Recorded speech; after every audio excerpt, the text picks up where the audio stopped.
Hey, thanks very much. Welcome back. It is right now 60 degrees in the world's playground.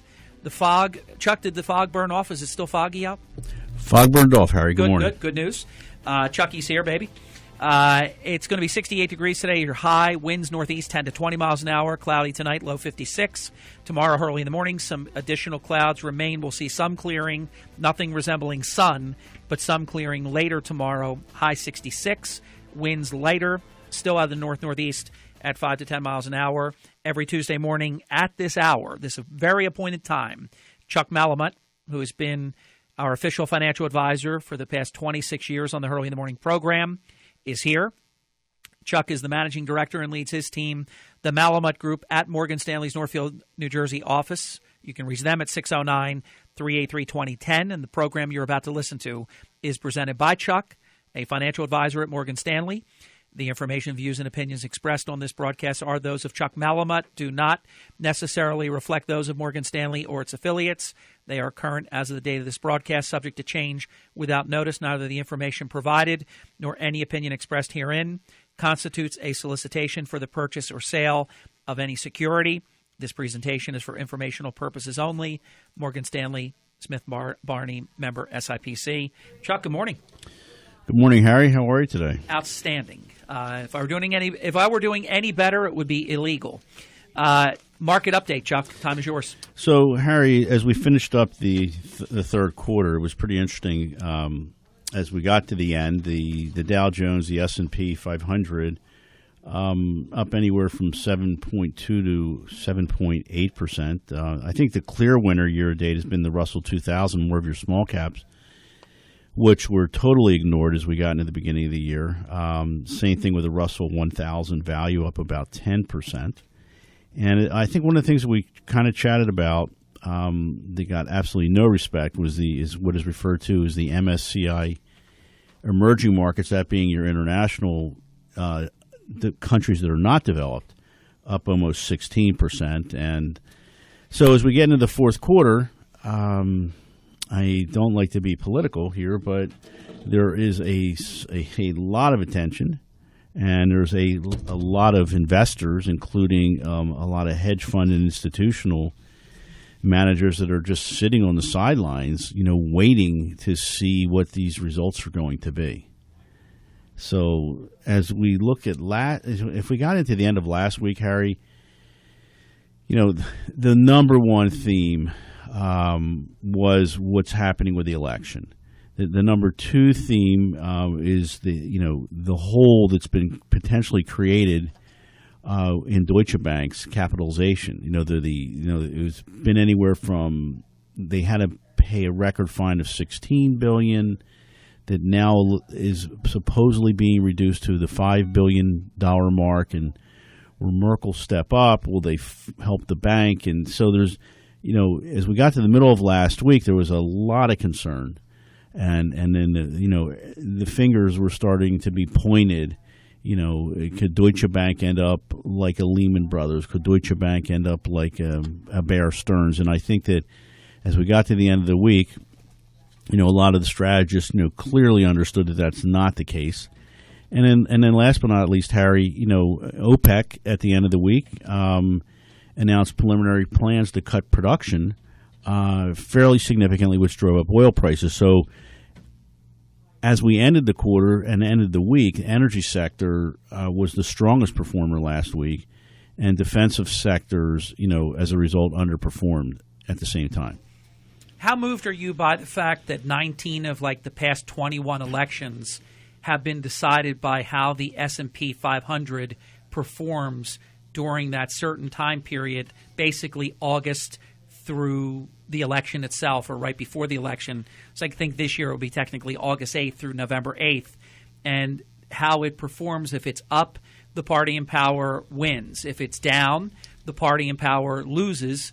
If the election were today, that Donald Trump would be the president, is what I'm saying. 19 out of 21 elections. So we're dating back 100 years, maybe more.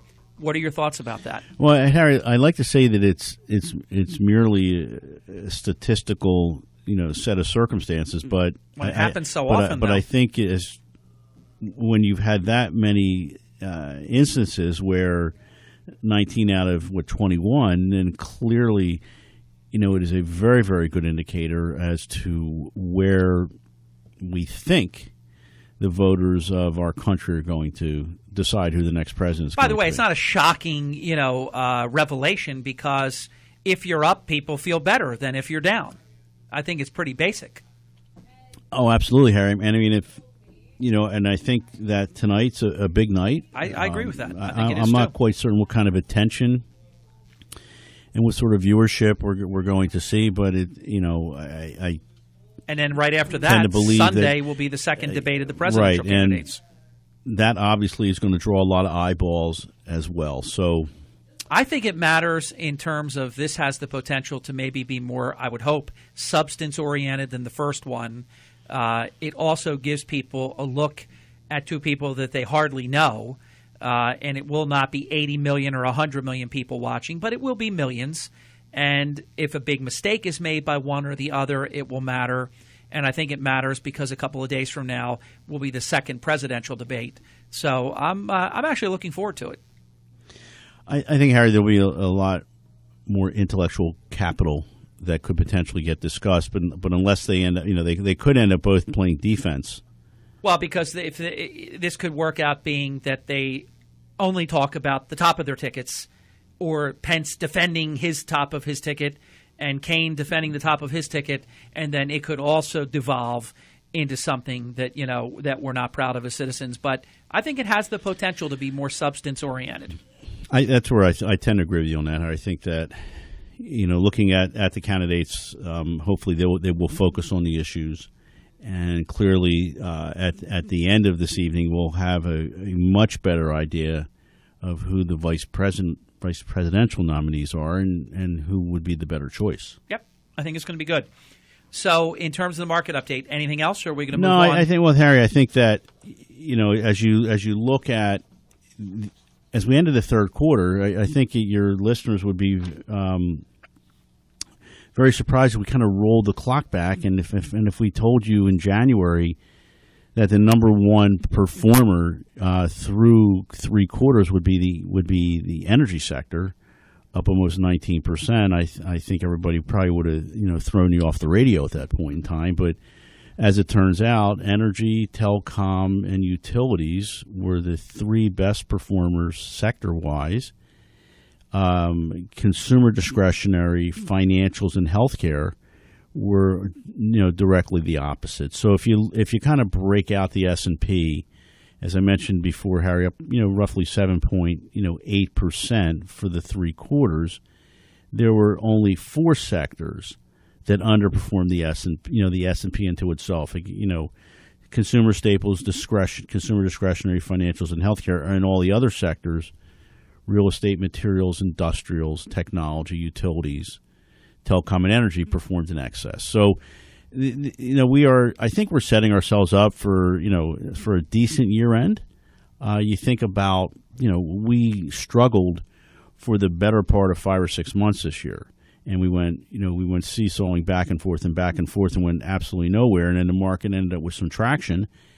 And, I think we're going to end up, there's a lot of strategists that have increased the potential valuation of the S&P 500, and they're looking for, a year-end rally as we get, into the last quarter of this year. Brief time out. We're going to come right back, approaching 15 minutes past the hour with Chuck Malamut, our official financial advisor to the Hurley in the Morning program. We're in our 26th year together doing this program Tuesday mornings in the 8 o'clock hour, all about your financial matters with Chuck Malamut, who is the managing director. He leads his team, the Malamut Group, at Morgan Stanley's Northfield, New Jersey office. You can reach Chuck and his team.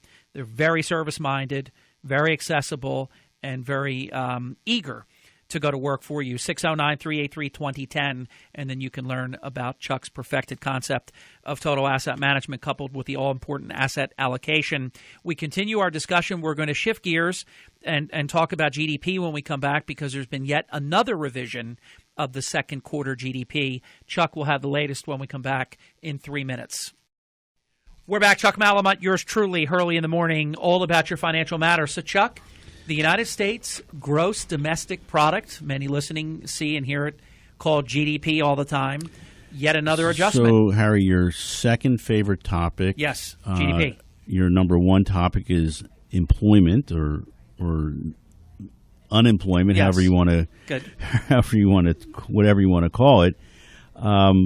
So we're going to get that September jobs report, just sort of get off course here a little bit on Friday, on the 7th of October. So Yeah. I know that you'll be sitting here just anxiously waiting for that number.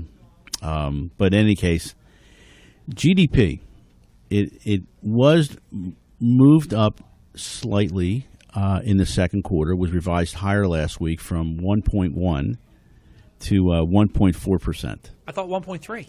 Then 1.4. Okay. And based on the data that we have seen, to date, it looks as if third quarter growth could end up anywhere from 2.5% to 3%, with consumers getting back in the game, so to speak, and starting to spend a little bit more. We think consumer spending is going to be up by more than 3%.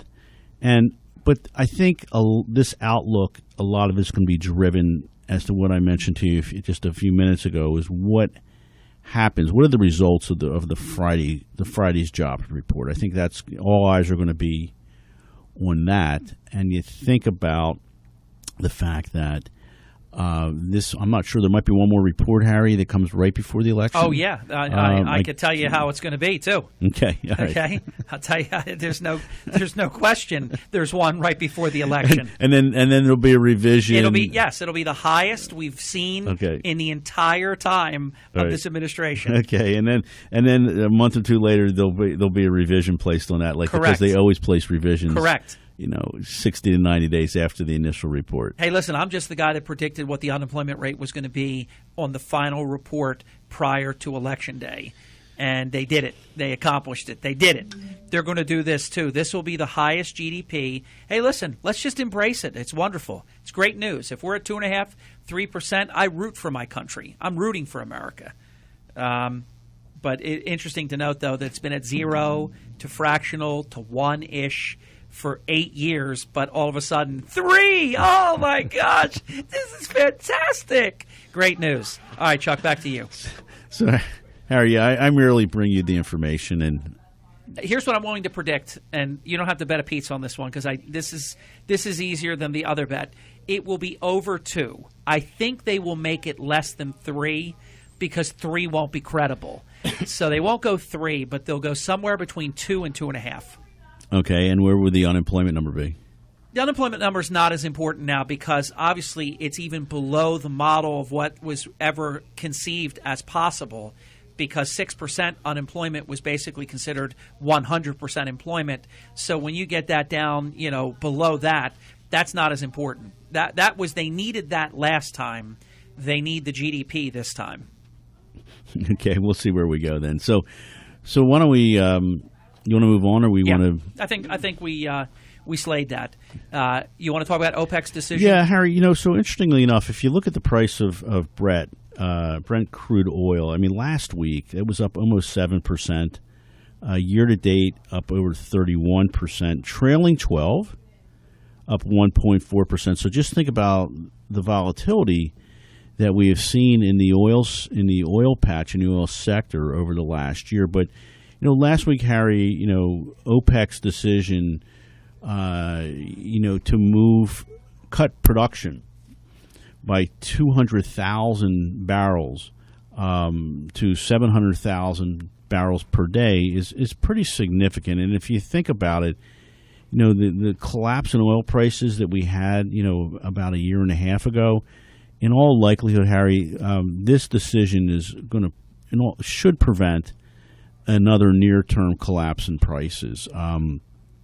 There's increased odds, Harry, of oil price stability, certainly more positive for both the global economy and the financial systems as we know them today. Now, interestingly enough, as I mentioned to you before, the price of Brent has moved up, roughly 31% over the trailing 12 months. The price of gasoline, Harry, is actually down. A year ago we were at $2.32 average price at the pump, nationally speaking. And as of Friday, we ended up at $2.22. Hey, you know what I think is going to be shocking, Chuck? I understand it's, in the name of fixing the Transportation Trust Fund. This was not on our agenda for this morning, but I think we'd be remiss if we didn't talk about it. You know where I'm going. Suddenly, either middle of this month, third week of this month, all of a sudden, if gas is $1.99.9 right now, we'll just say $2 amongst friends. It's suddenly going to be $2.23. Bam, like that. Now, of course, that's supposedly going to, in a staircase manner, lower the sales tax in our state and also initially reduce and then ultimately eliminate the estate tax. But this is not going over well with a lot of New Jerseyans. Well, Harry, if you think about it, if my memory serves me correctly, we were the third lowest state as far as gasoline taxes were concerned. Yep. And now we're going to end up, again, sort of at the top of the heap in an effort to fund the entity, the New Jersey State Transportation Trust Fund. See, I don't like that they get to bust it. I don't like that they get to bust funds and borrow and rob and do things that, if done in the real world, would land you in jail. And then their answer is to tax us more. I just think that's very egregious. Well, Harry, I don't disagree with you, but are they creative in their thinking, and what else? And they sit back and say, okay, what else can we do here? Hey, look, if I'm making the case for it, Chuck, you could say that most people with a reasonable portfolio, it doesn't have to be anything psychedelic, will wind up not having an estate tax, will have a lower sales tax. So on all goods purchased, that will be less expensive. And at the couple $100 for the average person, I think they're saying it'd be like $220 to $250 per person, something like that. You can more than make up easily. The problem is, though, if you're of very modest means, if you don't have an estate of any kind to speak of, or if you drive for a living, this is very, very expensive proposition. No doubt about that. But what I found very interesting, Harry, it got quiet for quite some time. Well, because it blew up is what happened. And then they said, okay, let's take a step back. And they got together and they struck a deal. Exactly. Mm-hmm. But not to say that this is going to be the solution. Is this a long-term fix? Is this a Band-Aid on a bigger problem? I guess that's what we'll find out as we get into the next 12 to 18 months here in the state of New Jersey. Because the 23 cents when it's $2 a gallon doesn't seem like the end of the world. But if it goes up again and you're paying $3 and $4 a gallon, 23 cents. It's a lot of money. Yeah, a lot of money. It's going to be interesting. I think you can make the case that net, a lot of people will actually experience a tax decrease, but not everybody. So that's interesting. And OPEC, I think, see if my layperson interpretation of this has any merit, Chuck. Their decision to reduce production usually is because they're not happy with the low price of oil, and they want to bring the price up by tightening the spigot. Absolutely. There's no doubt about that, Harry. Brief time out. We're going to come right back. 28 minutes past the hour, one power segment straight ahead. You're listening to Chuck Malamut, the official financial advisor for the Hurley in the Morning program. You can proclaim that and make him yours by dialing 609-383-2010. Tell Chuck that we sent you Hurley in the Morning. We'll be back in just a few minutes. 30 minutes past the hour, Chuck Malamut, Hurley in the Morning. Chuck Malamut, the official financial advisor for the Hurley in the Morning program, Hurley in the Morning Charities. And make him yours. Dial 609-383-2010, 609-383-2010. Chuck, U.S. economic expansion, is that an oxymoron or does that compute? Well, Harry, why don't we put the words slow growth, and low inflation? I mean, those two together have created a weak economic expansion, and I think as you have chatted about for many, many years, coming out of the Great Recession that we had, the fact that we've had virtually no growth. So if you go back, Harry, to 2009, and you look at the current recovery that we've put in place here, nominal U.S. GDP growth has averaged about 3.3% over that time period, compared to 5.3% on a comparative basis during the last expansion. So what has happened, we've had very, very low levels of credit growth. We've had a lot of deleveraging on the balance sheets. We kind of talked about that, for a lot of shows. Slow productivity growth, if none. Very, very, tight lending standards. You think about, Dodd-Frank and all the rules and the regulations that have been put in place since, what happened in 2008. It's very, very tough, to borrow money now. And, the need for these structural reforms, suggests that, the trend that we're in, could very, very well persist, for quite some time. I don't think that, and again, not being political, that, if we elect a Democrat, then it's going to be more of the same.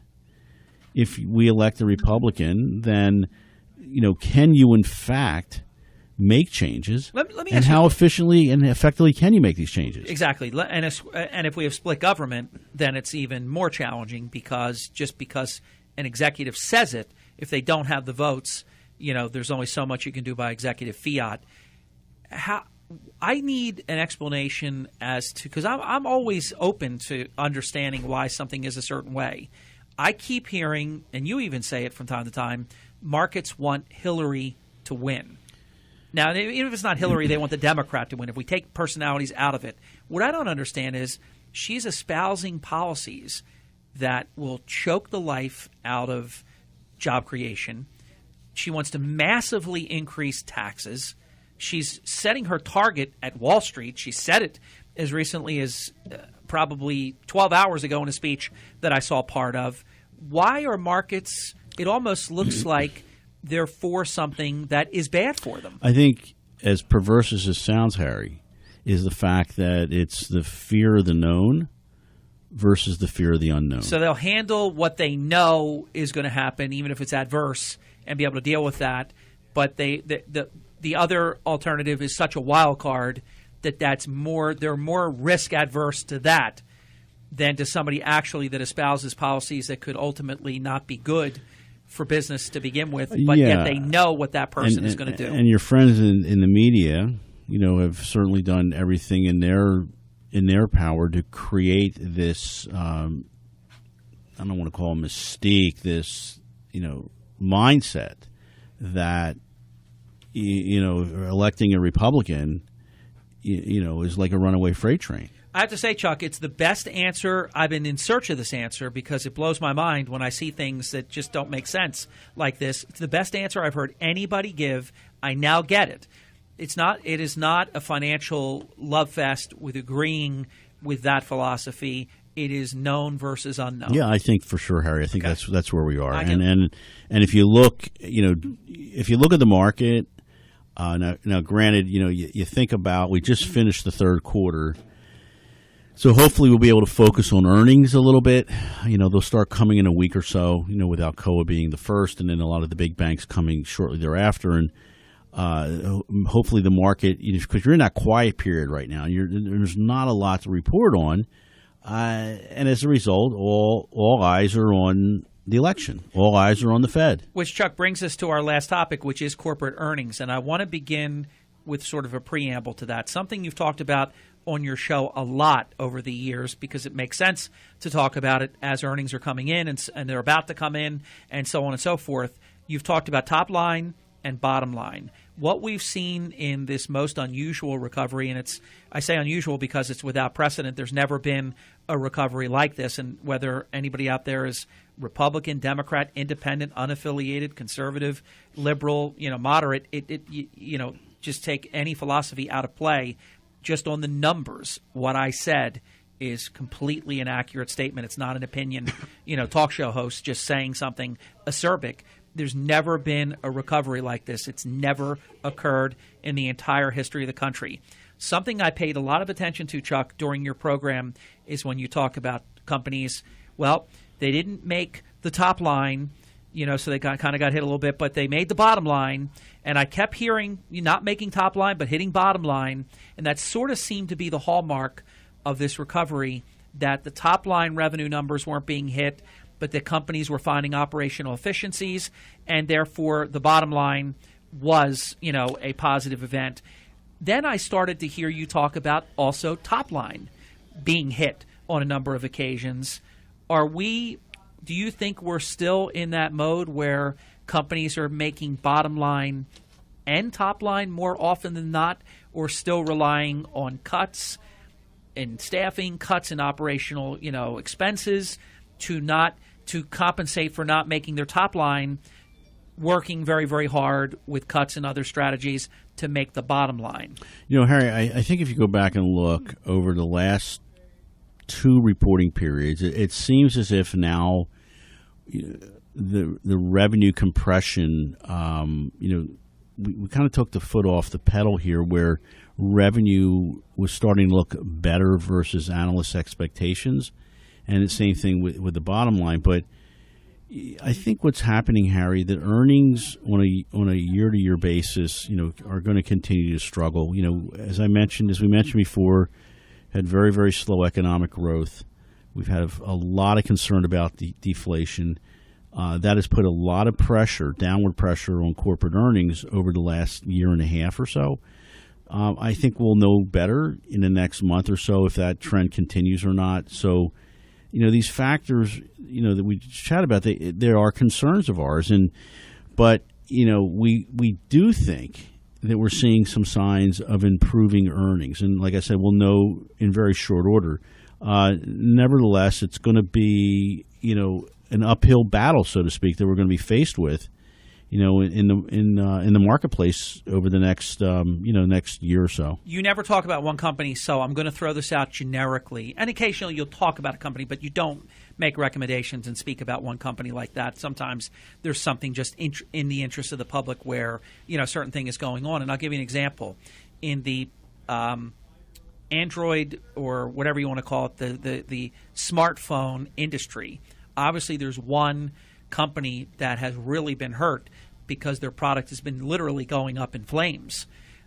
Is there any evidence that others are capitalizing with more unit sales? And just because, look, I got to be honest with you, if I was using a product and the thing was bursting into flames, and they said you can't bring it on planes, and you got to take the battery out or turn it off and make sure it's powered down. That would not inspire me. No, I think I'd run to the store and probably replace it fairly quickly. Is there any evidence that company is getting hurt? Your favorite company, Apple, is showing a fair amount of strength on a relative basis with respect to their new phone launch couldn't have. It's ridiculous. It was pretty exceptional. Yeah. As I hold mine up, just so nobody can see it except Chuck, I'm holding my iPhone 7 up because I'm thinking you could go get the one that bursts in flames, and then that would make you not get any of their other models because you'd be like, whoa, how do I know that one's not going to burst in flames? I would imagine they have a long road to hoe when something like that happens. It's like anything else. When you end up with a string of really bad news, whether it's the government coming down on you for any particular reasons, and there's a big bank out there right now that's under tremendous pressure. A competitor to Apple with their phones blowing up, and you have a public relations issue to deal with, and obviously a product liability at the same time, and a consumer confidence a crisis as well. And, Chuck, I think that bears mention, and maybe we've never talked about it in these specific terms, to the investor out there, to stay well-read, to stay on top of things that are going on. That's obviously something that's very important to do. And, Harry, not only that, but to be properly diversified. Yes. Not only within within the market itself, but within a particular sector. There's nothing wrong with owning multiple securities in a sector that you happen to potentially like, and the old expression, reversion to the mean. So if you think about it for a minute, we talked at the beginning of the show as to the best performers in the sectors within the S&P 500 versus the worst performers. You might want to take a look, and it's the old Warren Buffett theory where you sell high and you buy low, and potentially you look at your portfolio and look to see if there's any housekeeping that needs to be done. I know it's only October 1st, but year-end is going to come very, very quickly. Sure will. And you need to clearly understand, if you own individual mutual funds, what the potential capital gain distributions are going to be in advance of that. So that distribution being made, so potentially, Harry, you could do some tax planning before that event actually happens. Chuck, you always do a great job on your show throughout the years, many years, of reminding people that, you have until this date to do certain things. And it's always, I hear it from a lot of people, it's always very helpful the way that you are instructive in that manner. But I want to, as a point of emphasis, piggyback off of what you said, because we are in the fourth quarter now. It's never too early to look at how your year is going.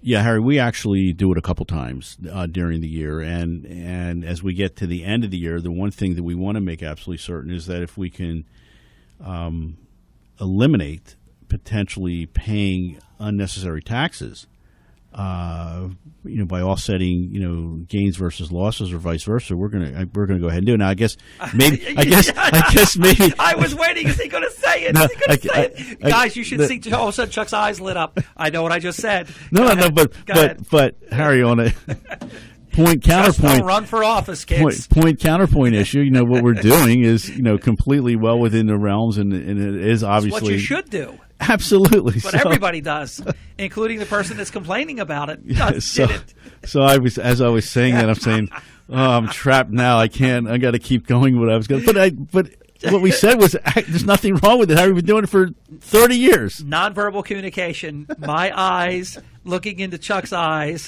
Him looking back at me. Yeah, Harry, I know what I just said. All right, here I go. This is fantastic. Absolutely fantastic. And it's exactly what you should do. The tax laws are written. We have to honor them. We have to adhere to them. But we should take every advantage that is permitted. Harry, how happy would your listeners be if they were a client and they found out there was no communication, and then they get a tax bill at the end of the year for $5,000 because it was from capital gain distributions, and they were never communicated with from their company they deal with, the advisor they deal with. I mean, that there was something they could have done. And potentially, now, there are a lot of circumstances and times where you can't do anything, where you don't have, potential losses that you can use to offset. So, I mean, and that's not, I know that clients and listeners don't want to hear this, but, if you made money and you can't take losses, I guess paying taxes is really not such a bad thing after all. No, you had a good year. But, nobody likes to, let's put it this way, nobody likes to overpay. You pay your fair share, and that should be it. But somehow or another, this discussion went kind of the wrong way. It kind of went the right way, wrong way. I mean, it went the political way. And even though the one that's complaining about the other took full advantage as proportional to the same type of reality that they're complaining, but that's the fun of politics. So, Harry, I know that we're running short on time here. So the question is, as we said before, where do we think equities go versus, certainly fixed income and cash? I mean, we know cash is going nowhere. Maybe get a 25 basis point bump in December, and I guess we can. Is the talk of negative? Is that gone? That's pretty much gone. That's fallen by the wayside. Put your money here, and we're going to charge you. So we do need more information around the economy. I mean, and what the policies are around the economy, and I think that's going to hopefully come, after we get through the elections. Everybody's watching very, very closely what's happening at Deutsche Bank and the European banking system for the potential instability there. On the good side, business confidence, Harry, is somewhat strengthening. We're seeing labor trends are now positive with rising wages, and consumer spending should improve as well. So, putting that all in perspective, we should end up with a pretty good year end. But again, you always got to be careful because you never know. You got to always sleep with one eye open here, Harry. Chuck Malamut, for all of your financial planning needs, turn to Chuck and his team. Chuck is the managing director. He leads his team, the Malamut Group, at Morgan Stanley's Northfield, New Jersey office, 609-383-2010. The program that you just listened to was presented by none other than Chuck Malamut, a financial advisor at Morgan Stanley. The information, views, and opinions expressed on this broadcast are those of Chuck. They do not necessarily reflect those of Morgan Stanley or its affiliates. They are current as of the date of this broadcast, subject to change without notice. Neither the information provided nor any opinion expressed herein constitutes a solicitation for the purchase or sale of any security. This presentation is for informational purposes only. Morgan Stanley, Smith Barney, member SIPC. Tour de force, Chuck, as always. Harry, thanks for having me. We'll see you next week. Look forward to it. 47 minutes past the hour. We'll be back in a few minutes. If you want to jump in, 609-407-1450. I'm going to tell you what I know about WikiLeaks and what's going to be happening as the day unfolds. It should be a very interesting day. Also of note, the Philippine president told the president of the United States, quote, "Go to hell." We'll get into that. Also on a national cable network, Bill Clinton was referred to as a rapist live on MSNBC. That's just a few of the low-lying fruit that we're picking. Also, I have to thank Dr. Travis Stork, not only Emmy-nominated and the distinguished host of television's The Doctors. He's a New York Times bestselling author, because I felt that we were dealing with something in the 7 o'clock hour that involved people's lives. I couldn't do the interview that I was supposed to do at 7:50 to 8 o'clock, and I pleaded my case to the jury, and they opened up 9:50 until 10 o'clock. So we're going to end the program with Dr. Travis Stork, and I thank them for working with us. I could not do it at 7:50. I just wasn't prepared to leave the topic that we were on, because I sensed a situation of an employee, being retaliated against, and we wanted to go to bat for that employee and not cut the interview short. So that was nice that Travis Stork could work with us.